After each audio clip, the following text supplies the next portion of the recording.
Hey, who's ready for some more sanding? You know, I am finally coming back to this trunk area. I put a few runs in the clear when I sprayed it, and I've been putting it off because, well, sanding's not my favorite, but I also am concerned about cutting through the clear into the base coat and actually ruining what I've already done. So I don't want to make it any worse, but this is a good place to practice because I'm going to color sand and cut and buff the entire car. And that involves fixing some other issues in the paint.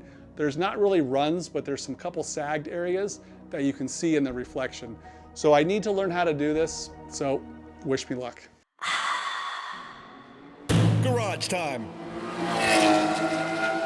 Okay, the area I'm dealing with is right here near the strut tower on the driver's side. And if I shine the light just right, you might be able to see where these runs are. So I think you can see the reflection now. There's a big sag. Basically the clear kind of rolled over the top and dripped down. So there's a heavy drip right there. There's about 2 drips that go pretty deep into this area. And then in front of the oval, there's one more drip right there. So it really becomes obvious if the light is just perfect. Okay, this is probably super cringy for most of you. This is a razor blade, and I've basically knocked the corners off of the blade. And I've also created a little bend in it. I don't know if you can see, but it's not a flat blade. It's basically, it's got a little V to it. So you don't want the corners to dig into the areas that aren't a run. But the idea is to just glide this across the run and level it down as much as possible before the next step, which is sandpaper.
Here's a close-up of the razor blade damage. I mean, it works pretty well at taking the high spots off only. So you can see the run there. You can see where it just started contacting the clear outside the run, and then that's where I stopped. So this is where it was sagging all along here. And then there was a big run right there. And I went down pretty deep with the razor blade because I want it to be flat as possible. See a little bit of modeling and little ripple up there. But I went pretty far with the razor blade. Next up is going to be sandpaper on a very hard block. And I'm going to start with something pretty aggressive to level it quickly. And this is guide coat, sanding guide coat. So I'm not trying to get it on too heavy, but it's on there. And now it looks really bad. You're probably thinking, oh my God, what's he doing? And I'm trying to figure this out myself. The guide coat sticks really well to the areas that were sanded with the razor blade or scratched with the razor blade. It doesn't stick too well to the smooth areas, so I need to take that into account. So I'm going to sand now with 600. The sanding block I'm using is also pretty aggressive. This is a block of steel. You know, a hard block is important to level, and this is steel. Now I've cut it, it's just a piece of tube, but I've really ground the edges flat, kind of like I did on the razor blade. That gives a nice flat surface for the sandpaper to work, but not to dig in on the edges. So I'm gonna go pretty quick on this. This is dipped in water.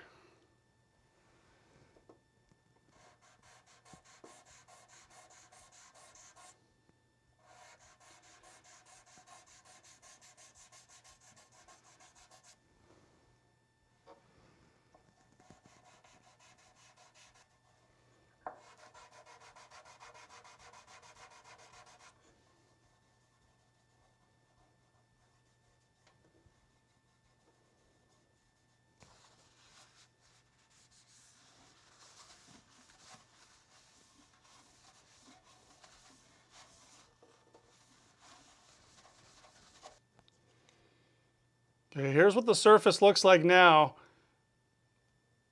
You can kind of see, right there you can still see the run. And I just don't feel like sanding anymore. I'm afraid I'm gonna go through. So there's more paper to come. So that might come out with the next bit of paper. I mean, that's a little bit like orange peel, right? Everywhere else, I think it's pretty flat. I mean, you won't really know till it's shiny, but I've gone as far as I'm gonna go with 600. It's too dangerous to just keep grinding into the clear. Time to step it up. I'm gonna go with, I think, 1,000.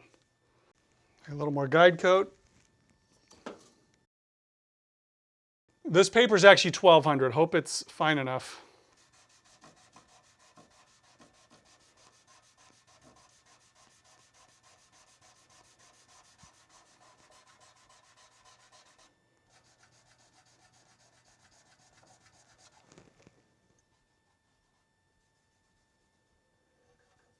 And now I'm switching to 2,000, and I'm also going to the soft block.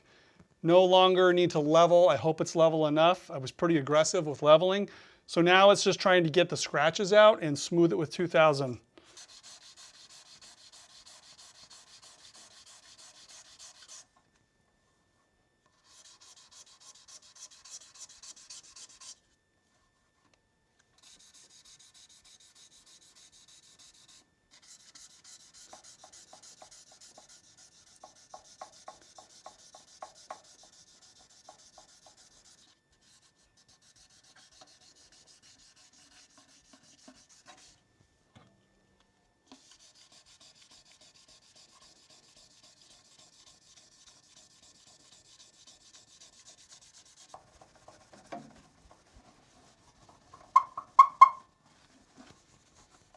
Okay, here's what it looks like after 2,000. Now, there wasn't a run over here, but I put a little 2,000 on there just to understand, what the scratches look like. I don't want to get confused with the size of the scratch. So I know that's not 600. I don't want to have any 600 scratches. So as far as I can tell, I can't see any 600 scratches in there.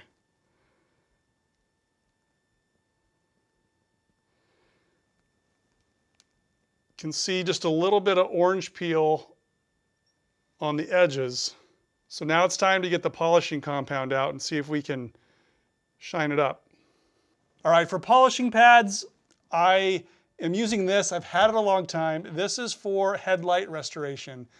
But I bought the pad for the exterior. It's like a 6-inch pad. It's way too big to use here. But the foam is like pretty similar.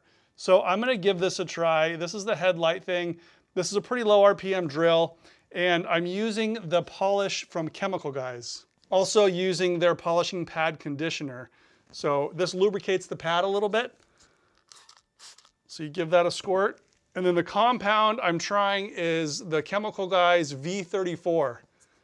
It's not the most aggressive, but it should take out 2,000 grit scratches. Just doing 2 little dots there.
Okay, the shine is starting to come back. There's still some residue on there. I'm gonna do the rest by hand and just try not to eat into these edges right here.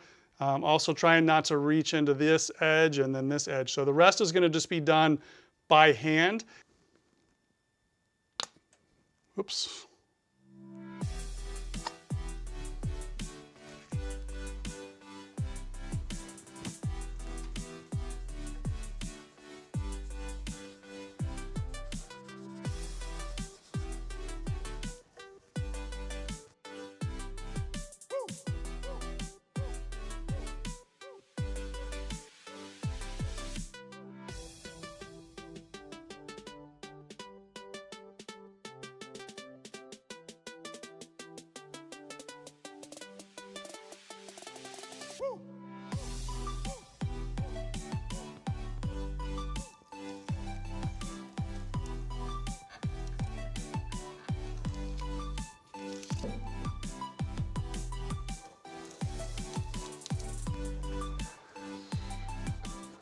It looks pretty good.